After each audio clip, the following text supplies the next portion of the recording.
There's a moment before it all begins, where everything goes still, the noise fades, the world narrows, and all that's left is focus. You've done the work. Now it's about trust, in your body, in your mind. In the thousands of quiet hours no one ever sees, this is the final tune-up, the sharpened edge, the silence before the roar. Because once the lights come on, there's no time left to think, only time to race.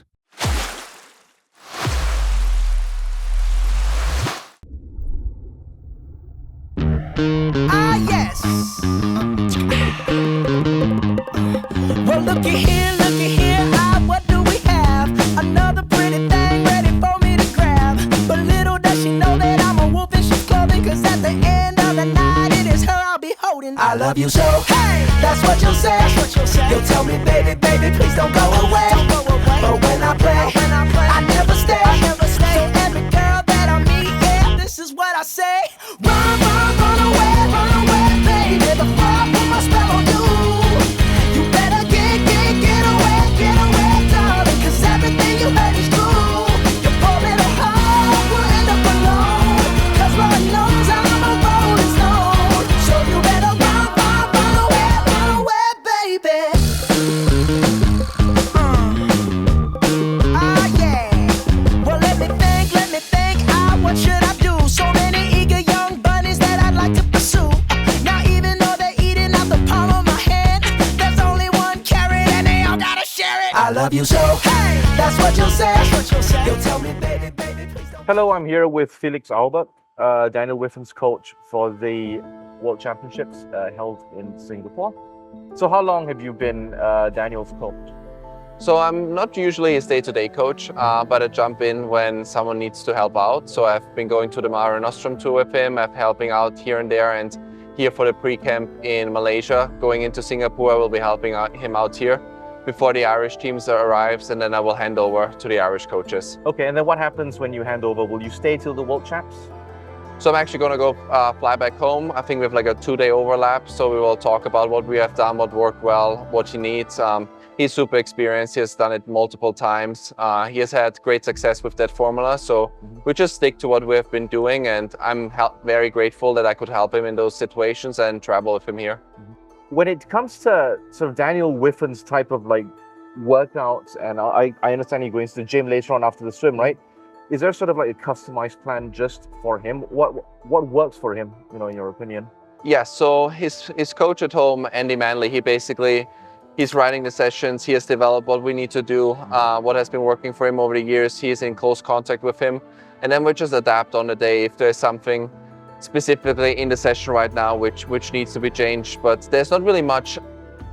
As a coach, I don't have to take a lot of initiative and decisions here. I just have to support him in his decision making. He's super experienced. He has done it multiple times. He has won the Olympics. He has won the World Championships with basically listening to himself, knowing what he needs to do. So I'm just there to guide him through, help him in those situations, but necessarily there's not much preparation anymore which comes at this stage of preparation going into that World Championship meet, because 99% of it has already happened. This is just really letting him rest and being prepared and being confident in what he can do. Fantastic.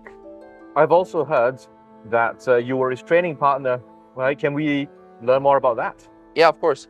So I met Dan the first time, and it was in August of 2020. And I didn't know who he was. I saw him and his brother Nathan for the first time when we met. And Dan actually just joined the squad I was in right away. So we trained together for leading up to the Tokyo Olympics. He was the main training partner. He pushed me super, super hard every single day. And then I think a year later, Nathan joined the group. So I got to swim with both of those guys for 2 to 3 years, which was super fun, super interesting, super helpful. My best friends now. And I'm very glad that I was able to be part of his journey going into the Olympics. And I think I've given him a lot, but he has also given me a lot, which has gotten me to the success I had in swimming. So we really were able to profit off each other on the highest level, which is very rare. And I think also what we had was special because we were happy for each other being successful, and that's not something which happens often, that you have two people on that very high level. There is often a very competitive aspect to it.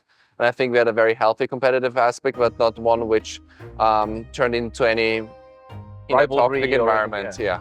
So, did you both swim the Olympics together then? Oh, that's fantastic, man. Yes, Oh, we my did. goodness.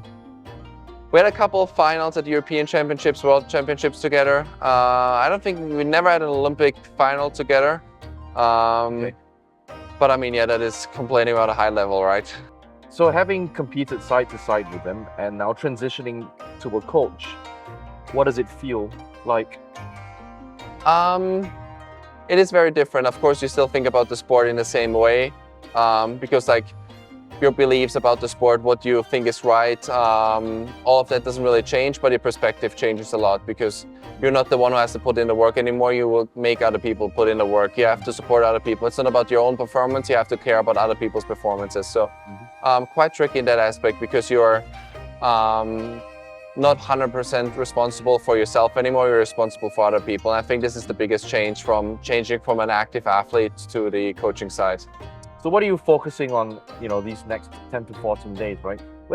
How can you find a perfect balance between work and rest? Yeah, that's a good question. I think it's important to not forget that we are in a completely new environment. So that's the reason why we also came here mainly. It's super humid, it's super hot. It's not an environment we're really used to. So first of all, we need to adapt to that. Once we're adapted, we need to get him back to his racing speed, back to where he was before the travel pretty much, but the travel takes a lot out of you and the adaptation.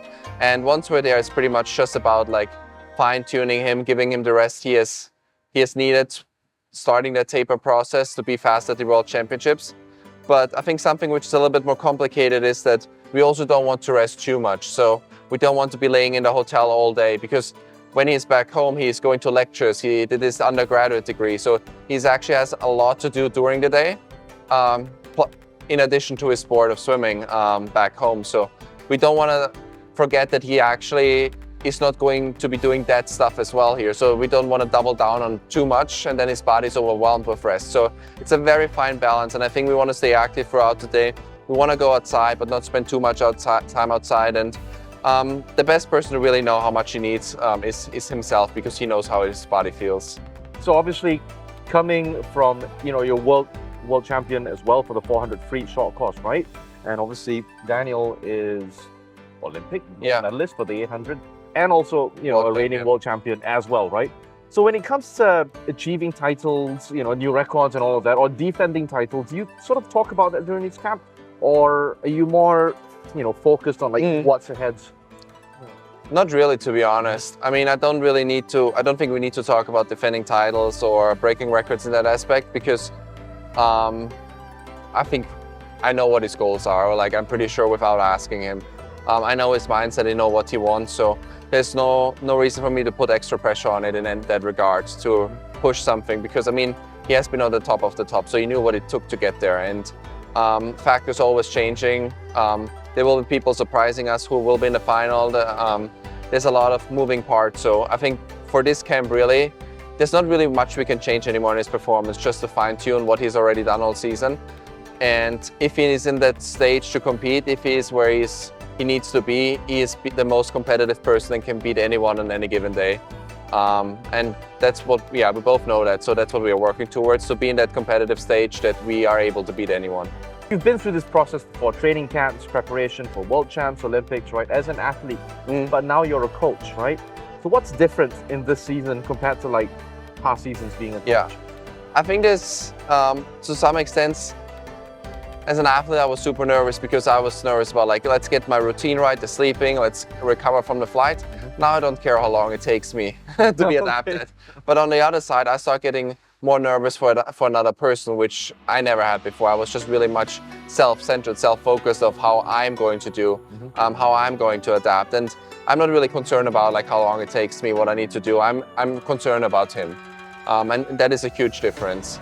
But generally speaking, I think there is so much experience I've taken as an athlete going through those situations that I exactly know what Dan is going through and will be going through in the next couple of days.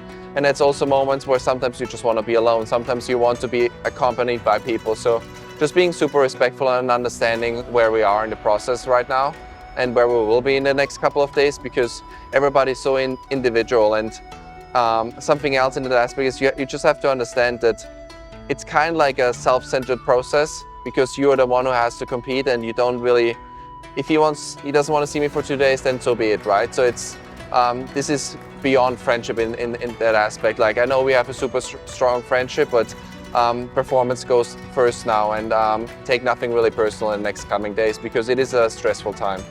What has been the biggest win for Dan since we landed? Biggest win? Dan is a simple man, so if there's good food, he's very happy. And there's a lot of good food, a lot of new things to try, but also a lot of safe things. So I think that is a big win for us and for him. So if he's usually a level 10, what's he sitting at right now? If he's level 10, Dan is always level 10. We're just about to start our evening session. We have a race pace session today, so we're going 3 rounds 850s, and every round it gets faster. So we start with 400 pace and we get down to 200 pace. So we're ready, going to start this session. First session of the Sunday, last session of the Sunday too. And yeah, I don't like swimming on Sundays. Who does? But we're going to get this session done. So I'm going to be moving to the US. I'm going to move to my fiance. She's coaching at the University of Alabama. So my coaching gig comes towards an end after Dan's. I would love to stay in swimming in some aspects, but helping him out was great. And I'm about to finish my PhD.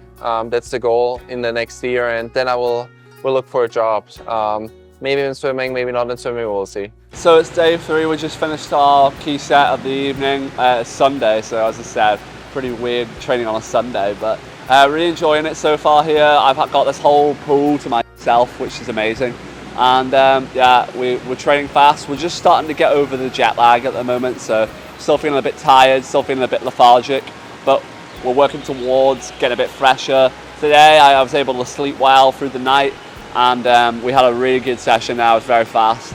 So and we got 2 weeks today until I race the 400 freestyle at the World Champs, so it's going to be pretty fun doing that. But at the moment we've still got 2 weeks, as I said, still quite a long time, still refining the skills, still trying to push ourselves on the race pace sessions that we're doing, and really trying to get in the mindset now. And also, we don't want to think too much about World Championships because 2 weeks is a long time, as I said. You know, like, we want to focus on the training right now, focus on the skills, and then when we go to Singapore on the 23rd of July, we'll then start thinking about the race. The 400 freestyle obviously is the first one. But that's it for day 3.